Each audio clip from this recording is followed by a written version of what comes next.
ایک حدیث میں وارد ہے کہ مسواک کا اہتمام کیا کرو، اس میں 10 فائدے ہیں۔ نمبر 1، منہ کو صاف کرتی ہے۔ نمبر 2، اللہ کی رضا کا سبب ہے۔ نمبر 3، شیطان کو غصہ دلاتی ہے۔ نمبر 4، مسواک کرنے والے کو اللہ تعالی محبوب رکھتے ہیں اور فرشتے محبوب رکھتے ہیں۔ نمبر 5، مسوڑوں کو قوت دیتی ہے۔ نمبر 6، بلغم کو قطع کرتی ہے۔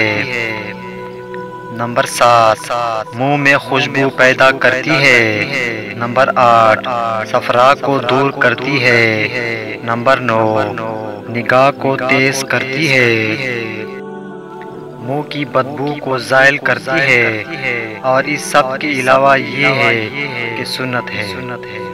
علماء نے لکھا ہے کہ مسواک کے اہتمام میں 70 فائدے ہیں، جن میں سے ایک یہ ہے کہ مرتے وقت کلمہ شہادت پڑھنا نصیب ہوتا ہے، اور اس کے بالمقابل افیون کھانے میں 70 نقصانات ہیں، جن میں سے ایک یہ ہے کہ مرتے وقت کلمہ یاد نہیں آتا۔